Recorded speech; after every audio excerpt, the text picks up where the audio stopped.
الحمد للہ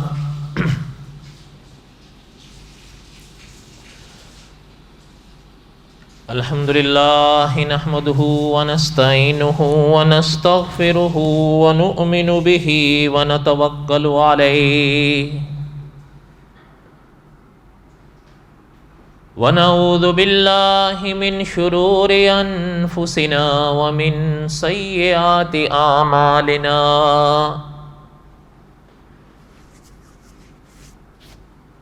من يهده الله فلا مضل له ومن يضلله فلا هادي له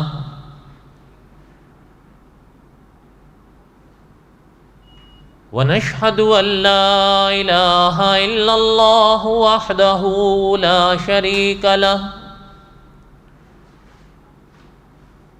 ونشهد أن سيدنا وسندنا ومولانا محمدا عبده ورسوله أما بعد أعوذ بالله من الشيطان الرجيم بسم الله الرحمن الرحيم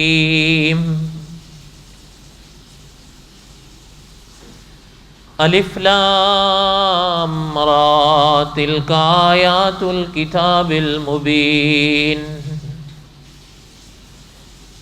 انا انزلناه قرآنا عربيا لعلكم تعقلون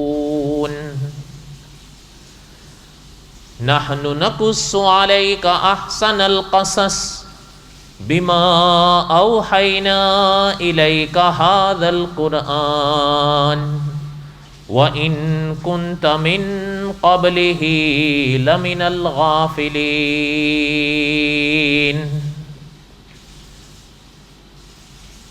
وقال الله تعالى في مقام آخر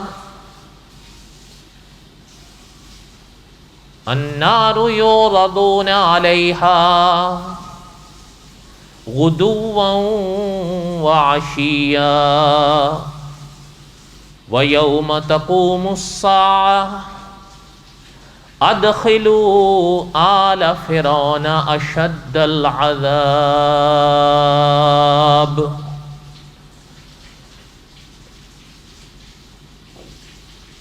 وقال النبي صلى الله عليه وسلم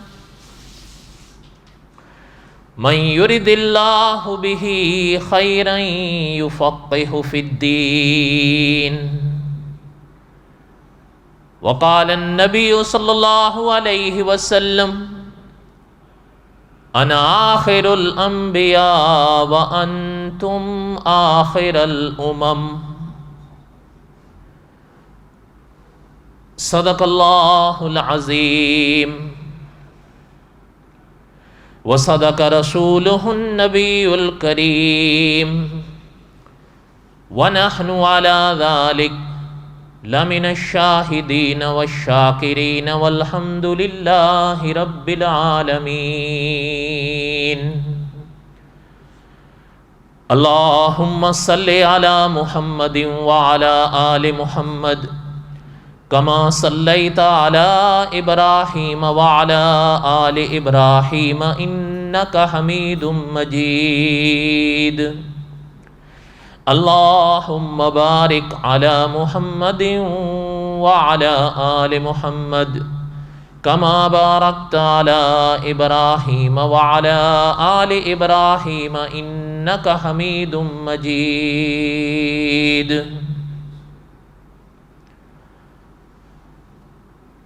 ہما قسم کی حمد و ثنا اللہ ذات لم یزل لا یزال کی پاک ذات کے لیے صدق دل سے لا تعداد مرتبہ درود و سلام امام الانبیاء حضرت محمد رسول اللہ صلی اللہ علیہ وسلم کی پاک ذات کے لیے۔ قصص الانبیاء علیہ السلام کے اسباق ہم دہرا رہے تھے، اور گزشتہ جمعہ بھی میں نے وہی حصہ پڑھا آج بھی انشاءاللہ اسی حصے کا ایک عنوان اور تھوڑی سی اس کی تفصیل پڑھیں گے انشاءاللہ.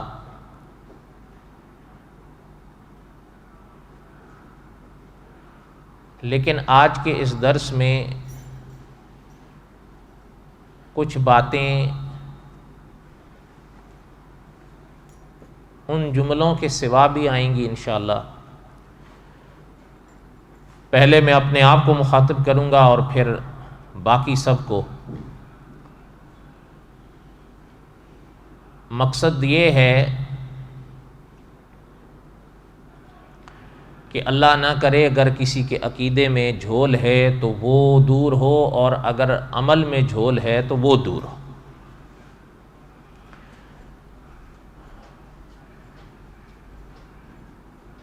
واقعات یہاں تک میں دوہرا پایا تھا کہ اللہ ذوالجلال والاکرام نے فرعون اور فرعونیوں کو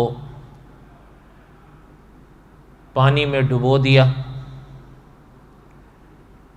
اور اخیر وقت میں جب پانی نے فرعون کو ہچکولے دیے تو مان بھی گیا.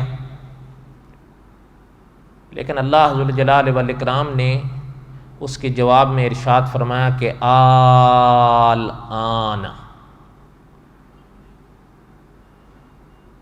علماء نے لکھا ہے کہ اس کا وہ ماننا بعد از وقت تھا، اس لیے اللہ ذوالجلال والاکرام کی پاک بارگاہ میں بعد از وقت ایمان لانا یا عمل کرنا وہ قبول نہیں ہوتا.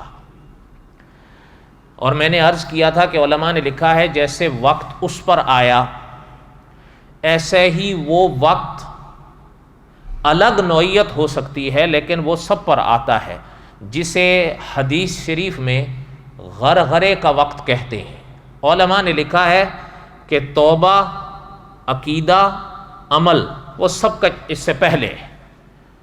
جب غرغرہ شروع ہو گیا تو پھر اس کے بعد وہ جو مانے گا یا جو کرنا چاہے گا پھر اس کی کوئی اہمیت نہیں رہتی، نہ وہ قبول ہوتا ہے.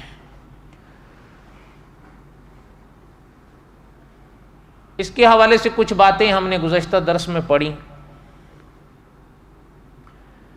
پھر یہ بھی پڑھ دیا کہ فرعون کا جو جسم کے بارے میں اللہ ذوالجلال والاکرام نے ارشاد فرمایا تھا کہ فَالْيَوْمَ نُنَجِّيكَ بِبَدَنِكَ، اس کے حوالے سے بھی علماء نے جو کچھ لکھا اور جو باتیں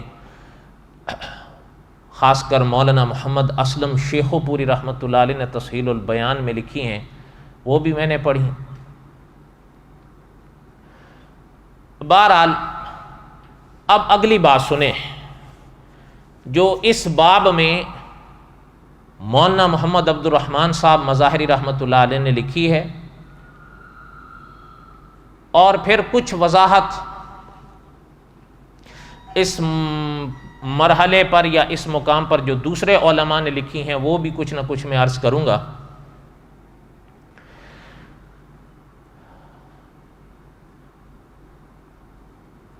جب وہ سب کچھ ہوا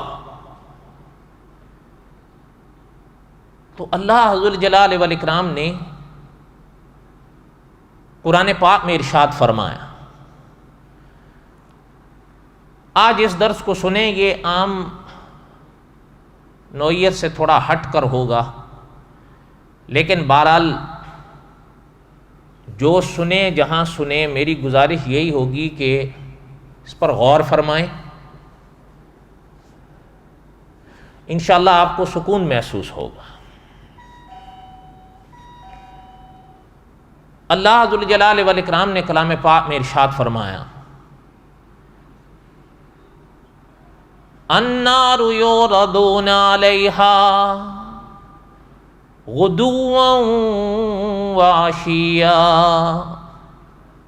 ویوم تقوم الساعة ادخلوا آل فرعون اشد العذاب. اس پاک آیت کے حوالے سے علماء نے بڑی عجیب و غریب باتیں لکھی ہیں، اور ایک بڑا خاص مسئلہ اس باب میں سمجھایا ہے، بڑے بڑے علماء نے سمجھایا ہے۔ اللہ تعالیٰ نے تو فرعون اور فرعونوں کے لیے ارشاد فرمایا، لیکن علماء نے لکھا ہے کہ ان پاک جملوں سے ایک بڑا مسئلہ بھی سمجھ میں آیا ہے، اور خاص کر کچھ لوگ اس کا انکار کیے ہیں اور کچھ لوگ اس کا انکار کر رہے ہیں۔ پہلے اس پاک آیت کے جملے کو سمجھیں، النار یعرضون علیہا غدوا وعشیا۔ اللہ نے فرمایا کہ فرعون اور آل فرعون کو آگ کے سامنے پیش کیا جاتا ہے۔ اللہ نے ارشاد فرمایا ہر صبح ہر شام۔ علماء نے ان جملوں کا یہی معنی لکھا ہے کہ ہر صبح ہر شام انہیں آگ کے سامنے پیش کیا جاتا ہے، اور علماء نے لکھا ہے یہ آگ یعنی دوزخ کی آگ کے سامنے۔ اور آگے اللہ نے فرمایا وَيَوْمَ تَقُومُ السَّاعَةُ، جب قیامت قائم آئی ہوگی پھر اللہ حکم دیں گے ادخلوا آل فرعون اشد العذاب، تب اللہ فرشتوں کو حکم دیں گے اب ان کو اس میں داخل کرو۔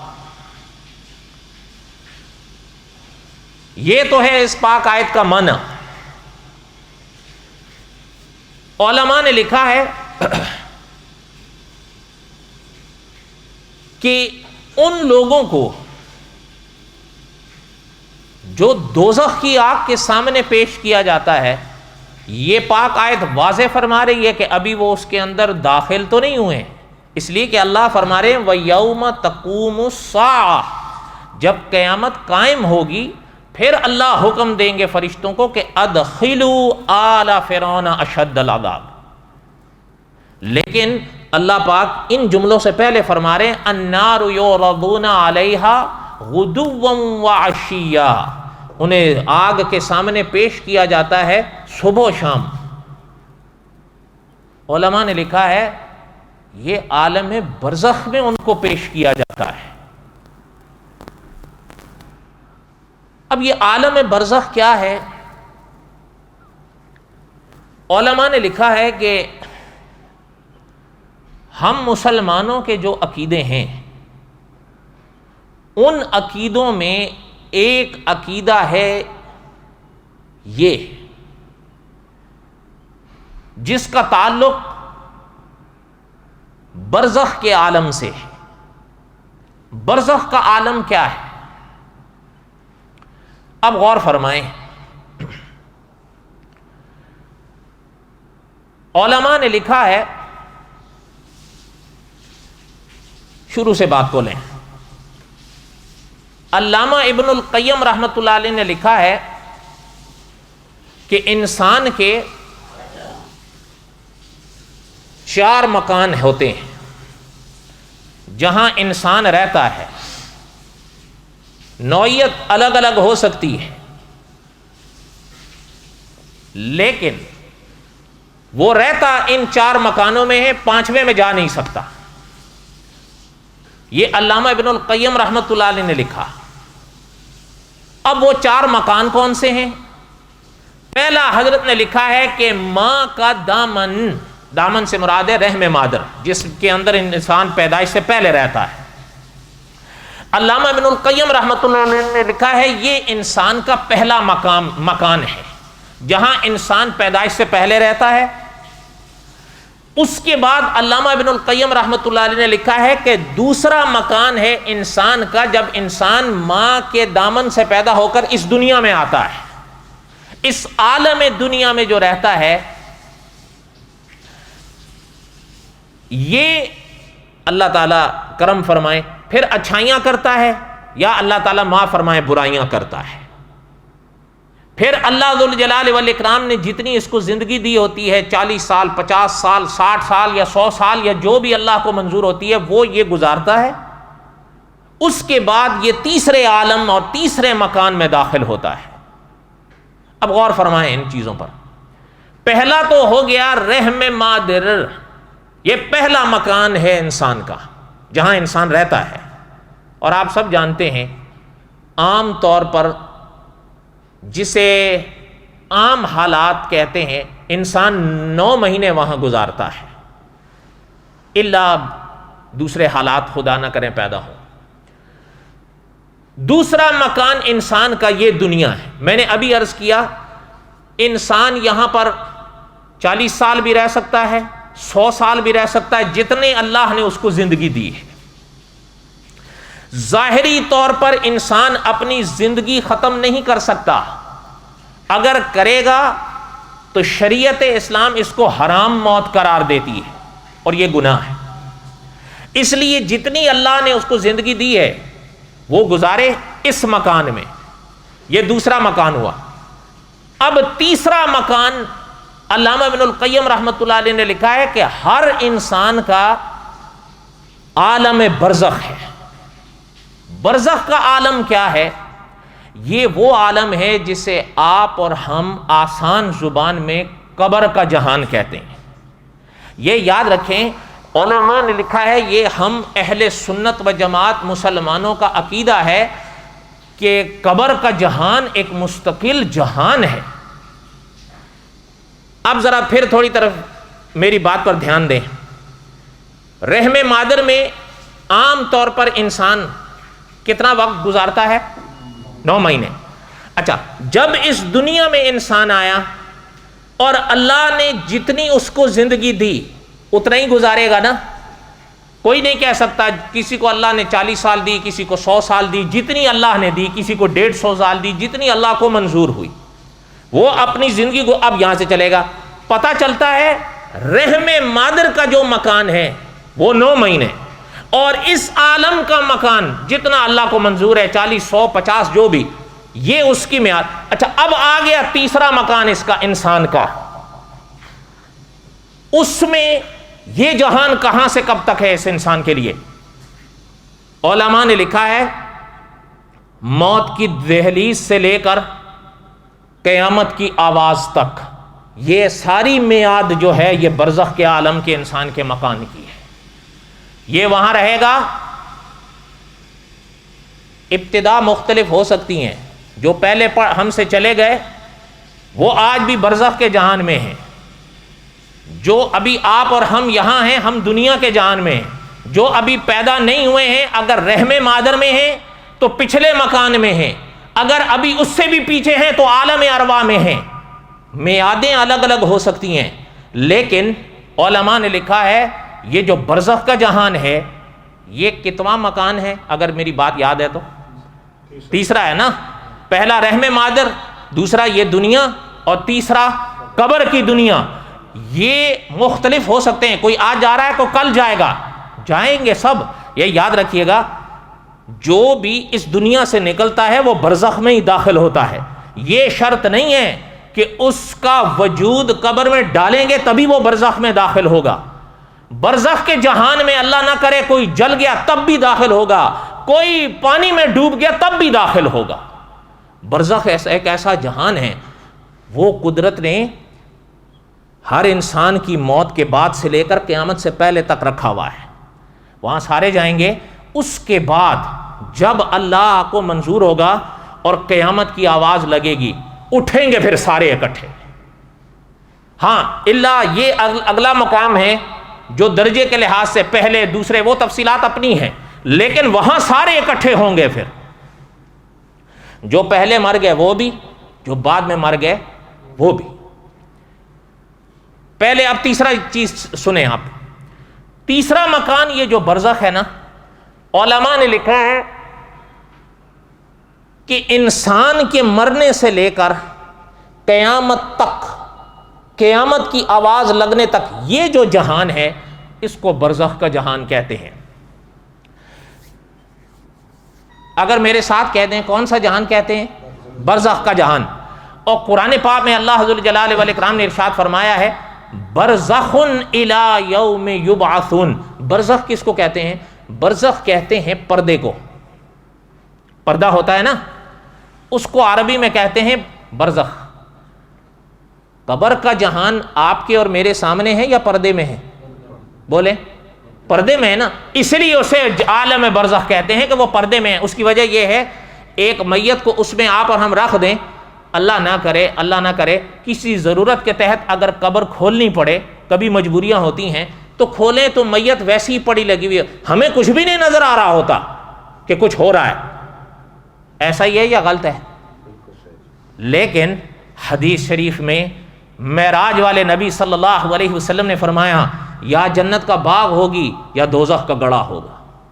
لیکن قدرت وہ ان مناظر کے اور ہماری آنکھوں کے درمیان میں جو پردے لگائی ہے وہ ہٹنے نہیں دیتی، کیونکہ اگر ہٹ جائیں تو میرا اور آپ کا پھر ایمان بالغیب رہے گا ہی کب؟ پھر تو سوال ہی نہیں پیدا ہوتا۔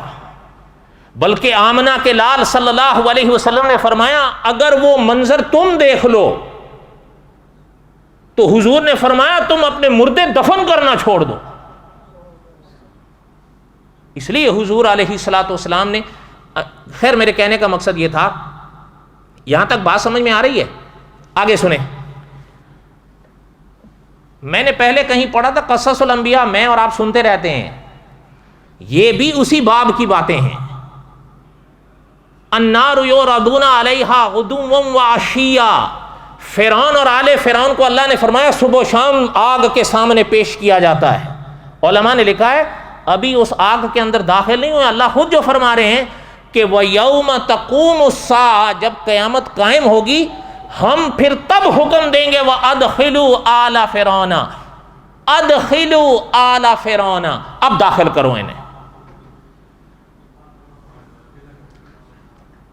دیکھیں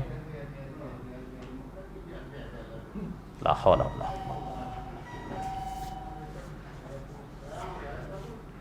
اللہم صلی علی سیدنا صلی اللہ علیہ وسلم۔ کیا کہہ رہا تھا میں؟ بلا ہی دیا مجھے۔ ہاں جی، النار یعرضون علیہا غدوا وعشیا، اللہ نے فرمایا فرعون اور آل فرعون کو صبح شام اس آگ کے سامنے پیش کیا جاتا۔ علماء نے لکھا ہے یہ برزخ کے جہان میں پیش کیا جا رہا ہے۔ پتہ چلتا ہے کہ قیامت قائم ہونے سے پہلے برزخ کے جہان کا سامنا سب نے کرنا ہے، ایک بات۔ دوسری بات، علماء نے لکھا ہے کہ برزخ پردے کا نام ہے، اس کو پردے میں رکھا جاتا ہے، قدرت نے اس کو پردے میں رکھا ہے۔ آپ اور ہم میت کو سلا کر آ جائیں، میں نے ابھی عرض کیا اللہ نہ کرے ضرورت کے تحت اگر قبر کھولنی پڑے، ہمیں اور آپ کو لگے گا میت سو رہی ہے، بس بے جان پڑی ہے، لیکن اس پر وہاں کیا گزر رہی ہے سوال نہیں پیدا ہوتا کہ آپ اور میں آگاہ ہو جائیں، اللہ جب تک اللہ کو منظور نہ ہو۔ استاذ العلماء علامہ خالد محمود صاحب رحمۃ اللہ علیہ نے لکھا تھا مقام حیات میں کہ جو پردے قدرت ڈالتی ہے وہ پردے نہ ہٹتے ہیں نہ پھٹتے ہیں۔ اللہ نہیں چاہتے کسی کو، اگر کوئی دے پھر تو بات ہی ختم ہو گئی نا۔ جب اگر وہاں کا منظر دیکھ لیں تو پھر تو میں اور آپ سجدے سے اٹھیں گے ہی نہیں، پھر تو سوال ہی نہیں پیدا ہوتا کہ دنیا کمانے کیا کھانے کے لیے بھی تیار ہو جائیں ہم۔ لیکن میں نے عرض کیا تھا علماء نے لکھا ہے زبردستی کے ایمان اللہ قبول نہیں فرماتے، اختیار سے کرو، اپنے بس سے کرو۔ آپ کو یاد تو ہے لا اکراہ فی الدین،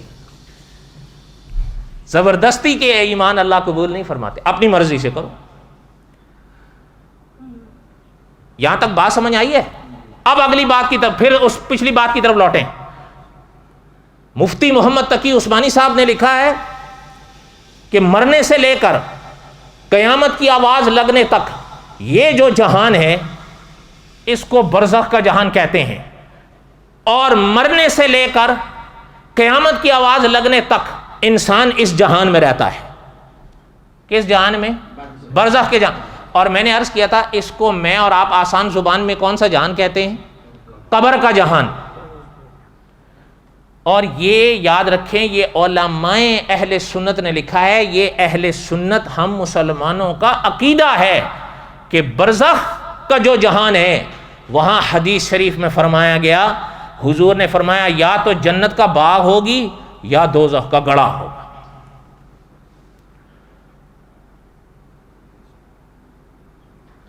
یہاں تک بات سمجھ آ گئی ہے یا نہیں آئی ہے؟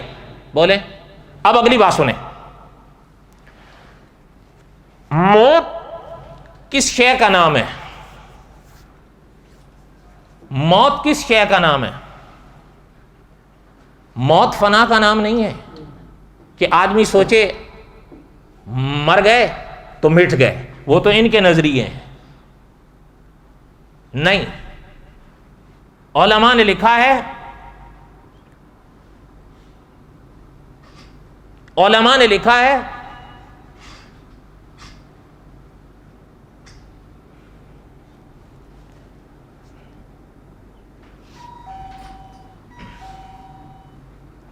اللہم صلی اللہ علیہ وسلم،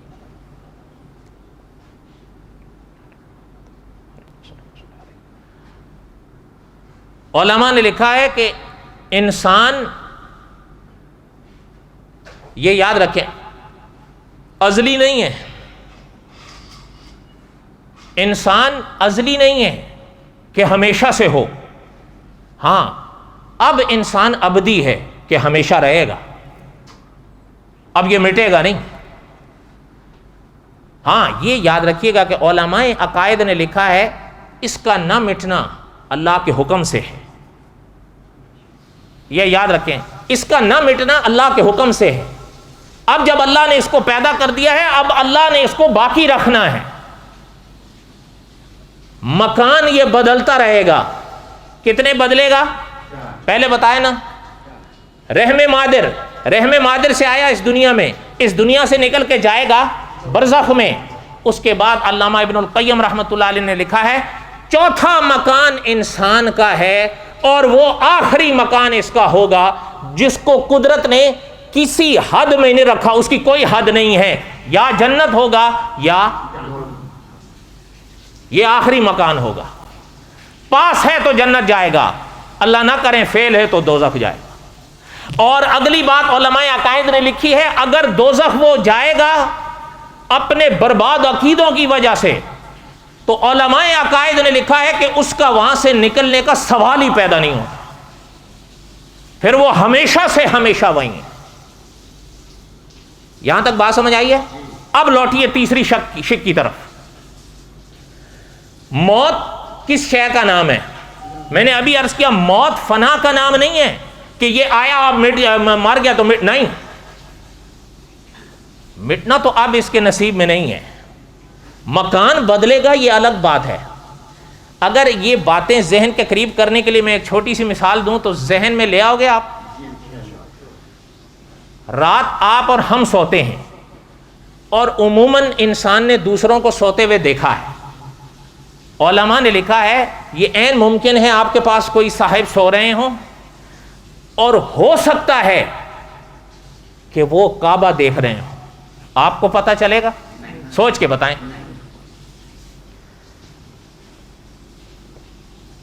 کچھ خوش نصیب ایسے ہوتے ہیں، علماء نے لکھا ہے اگر وضو کر کے بستر پر سویا کریں نا، وضو کر کے اگر بستر پر سویا کریں، علماء نے لکھا ہے اللہ تعالیٰ کچھ خوش نصیب ایسے ہوتے ہیں ان کو توفیق دیتے ہیں کہ ان کی روح عرش پر جا کے سجدہ کر کے لوٹتی ہے۔ آپ دیکھ لیں گے کہ روح گئی ہے سجدہ کر کے آ گئی ہے، دیکھ لیں گے۔ اچھا اللہ نہ کرے یہ بھی ممکن ہے کہ کوئی صاحب آپ کے پاس سو رہے ہوں، ہو سکتا ہے آگ میں جل رہے ہوں، ہو سکتا ہے سانپ اس کو ڈس رہے ہوں، اور اس کے اوپر وہاں قیامت گزر رہی ہو، آپ کو پتہ چل جائے گا؟ وہ اٹھ کے آپ کو بتائے کہ یار میرے ساتھ تو یہ گزر گئی، ممکن ہے کبھی اس سے چیخ نکل جائے، آپ کو پتہ چلے گا؟ تو علماء نے لکھا ہے اس جہان دنیا میں جو ساتھ پڑا ہوا ہے، اگر اس کے ان حالات کو قدرت آپ کے اور ہم سے مخفی رکھی ہوئی ہے، ہم اپنے ساتھ سونے والی اہلیہ کے حالات کے وہاں کے برز جسے خواب کا جہان کہتے ہیں نہیں جان سکتے، تو جو برزخ میں داخل ہو گئے اگر ان کے حالات قدرت نے ہم سے پردے میں رکھے ہیں تو کون سے تعجب کی بات ہے؟ اس کا انکار نہیں ہے تو اس کا انکار کیوں ہے؟ فقط اس لیے کہ وہ دیکھے نہیں ہیں۔ علماء نے لکھا ہے کہ بھائی ہم نے نہیں دیکھا لیکن کائنات میں جو سچ لے کر آئے ہیں انہوں نے تو دیکھا ہے. نہیں سمجھ آئی بات؟ حضور علیہ الصلوۃ والسلام سچ لے کر آئے یا نہیں؟ اللہ کے نبی سچ لے کر آئے یا نہیں؟ تو برزخ کے جہان کے عالم کو نبیوں ہی نے تو بتایا ہے. ہمارا عقیدے کا عالم یہ ہونا چاہیے جب اللہ کے نبی نے بتایا تو ہمیں نظر آئے یا نہ آئے آمنا. یہ عقیدے کا تقاضا ہے. صحیح بات ہے غلط بات ہے؟ اب اگلی بات سنو. میں نے پہلے کہا موت فنا کا نام نہیں. موت کس شے کا نام ہے؟ علماء نے لکھا ہے اس وجود کے اندر قدرت نے روح رکھی ہے. اس وجود کے اندر قدرت نے روح رکھی ہے. جو حضرات وضو کر لیں میری گزارش ہوگی وہ ماسک پہنے. ہاں اگر نہ ہو تو پیچھے سے لے لیں لیکن ماسک ضرور پہنے. آپ تو بیٹھے ہیں مجھے ہی پتا ہے اس کے ساتھ مجھے کیسے بول رہا ہوں لیکن اب بول رہا ہوں اب کیا کریں. وضو کر کے سکھا کے وہاں ٹیشو ہیں سب ہے ماسک بھی ہیں اس کو لگا کر بیٹھیں اور دعا بھی کریں اللہ تعالیٰ اس سے جان چھڑوائے. ایک عجیب مصیبت بنی ہوئی ہے.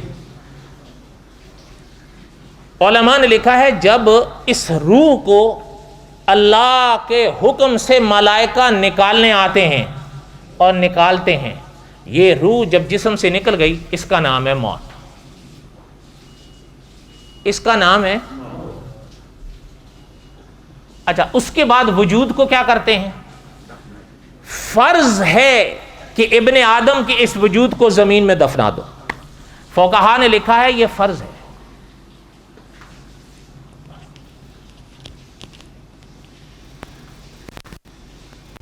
ظہیر بھائی آپ کے پیچھے ایک ہیں ان کو ماسک پہنائیے.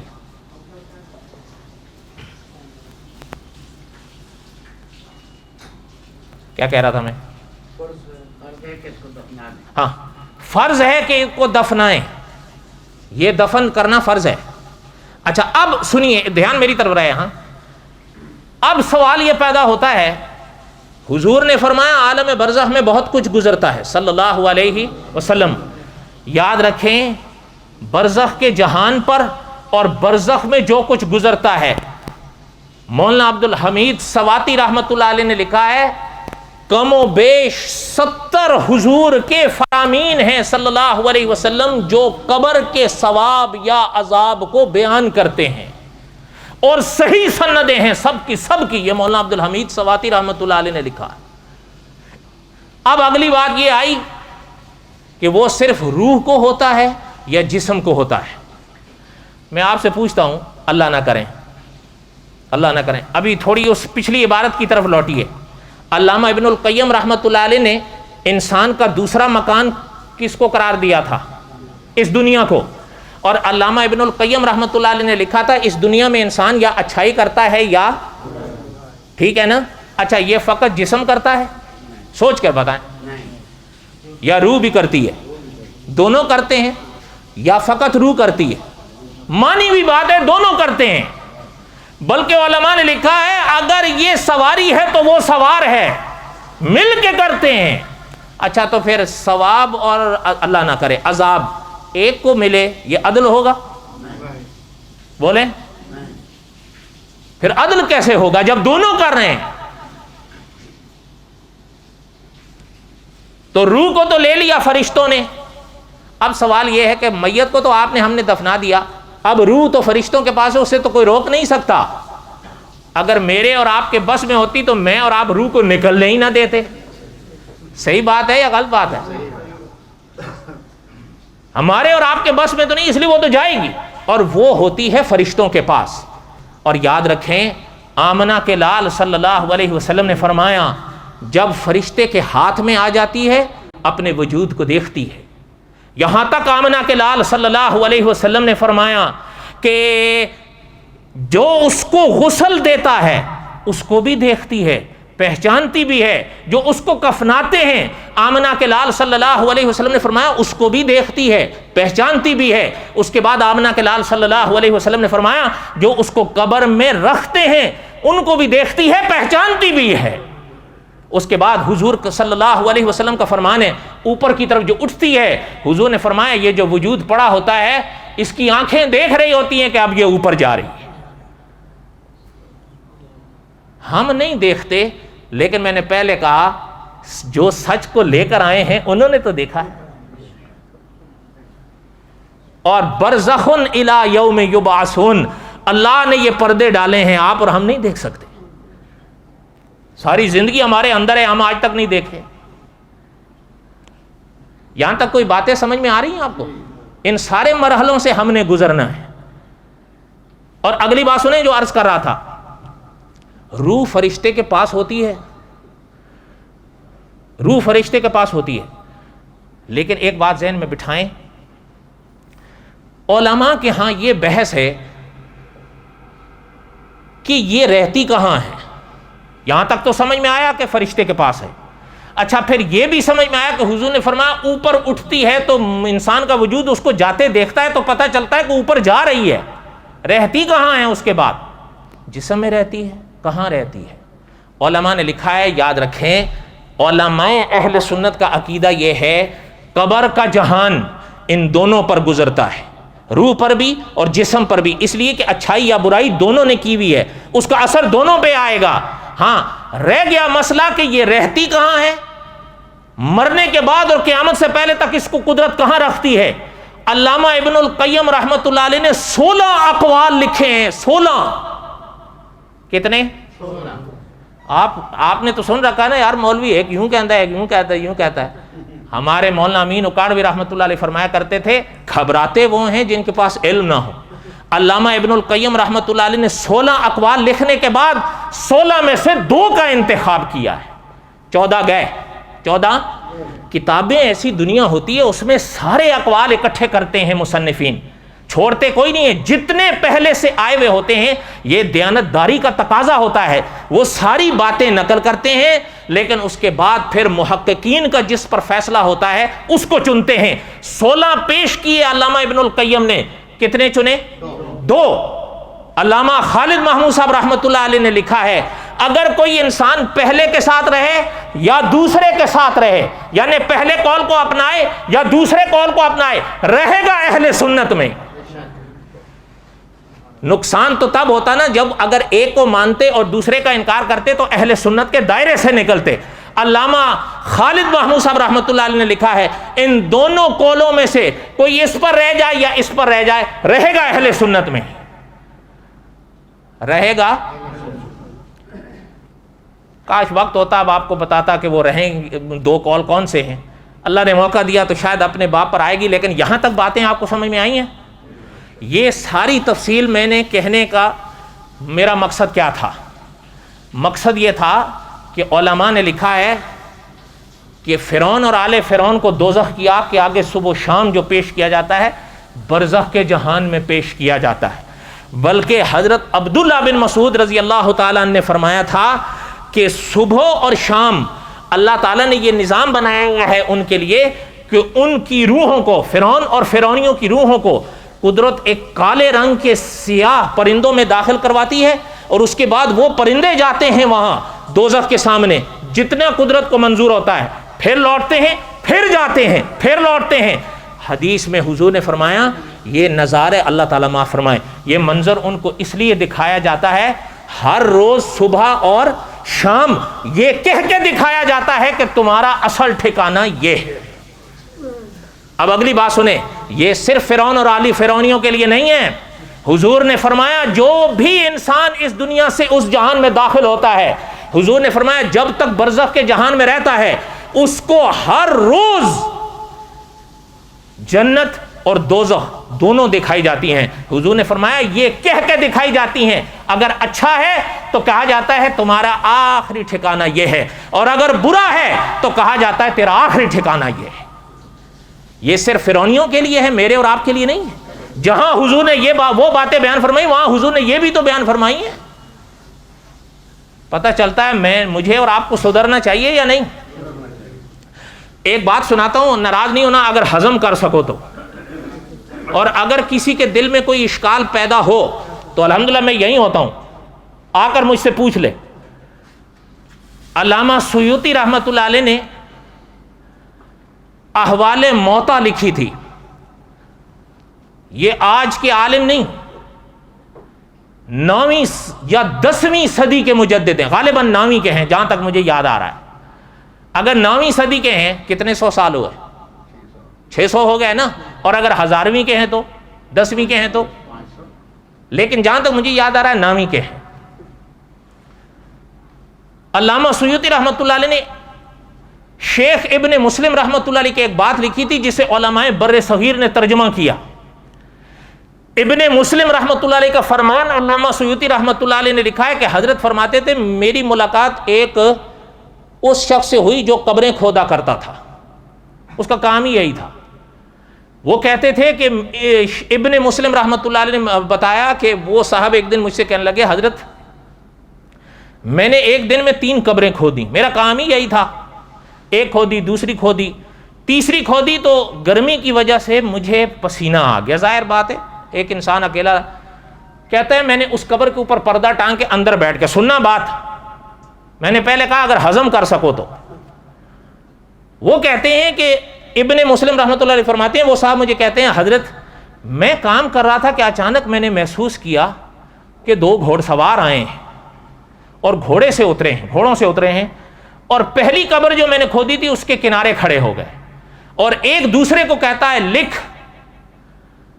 وہ کہتا ہے کیا کتنی لکھوں؟ تو پہلے والا کہتا ہے 3 میل لمبی 3 میل چوڑی. کہتا ہے میرے کان میں یہ آواز آئی، میں سہم گیا. کہتے ہیں پھر اس کے بعد وہ وہاں سے چل کے دوسری قبر پر آئے، دوسری سے کہتا ہے پہلا دوسری قبر پہ کھڑے ہو کے کہتا ہے اسے لکھ. دوسرا کہتا ہے کتنی لکھوں؟ تا حد نگاہ.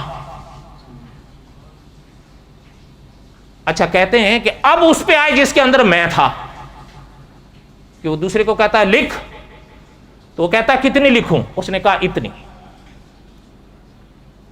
یہ انگوٹھے سے لے کر یہ جو فاصلہ اتنی. نہیں سمجھ آئی بات؟ نہیں سمجھ آئی؟ یہ اتنی. میں اور آپ سارے خالہ جی کے بیٹے ہیں، جو مرضی کرتے رہے. یاد رکھنا اسی باب میں علامہ سیوطی رحمۃ اللہ علیہ نے، علامہ سیوطی رحمۃ اللہ علیہ وقت کے مجدد ہیں، انہوں نے لکھا ہے کہ قبر کا عالم انسان کے عقیدے اور عمل سے بنتا ہے. ابھی بھی وقت ہے، کر لو. اس کا کوئی معنی یہ نہیں ہے کہ یہ جو آپ محنت کرتے ہو یہ چھوڑ دو. نہیں، کرو جتنی مرضی کرو، لیکن اس کی بھی فکر کرو. کس کی؟ قبر کی. اور کس کی؟ ارے اچھا آپ دیکھیں مجھ سے تو قرآن پاک آپ کو زیادہ یاد ہے. قرآن پاک میں اللہ ذو الجلال والاکرام نے ایک مقام پر کیا ارشاد فرمایا؟ الم یعن للذین آمنوا ان تخشع قلوبہم لذکر اللہ. اللہ نے فرمایا ابھی بھی وقت نہیں آیا ایمان والوں کے لیے کہ ان کے دل ہمارے ذکر سے پسیج جائیں. اچھا اسی باب میں اکابر نے ایک اور بات لکھی، الا من تاب وآمن وعمل عملا صالحا فاولئک یبدل اللہ سیئاتہم حسنات. میری باتیں تو ختم ہوتی نہیں. یہاں تک کوئی بات سمجھ آئی ہے؟ اسی پر اکتفا کریں. اللہ نے اگر زندگی دی تو پھر بقایا قصص الانبیاء آئندہ. وما علینا الا البلاغ المبین. سنت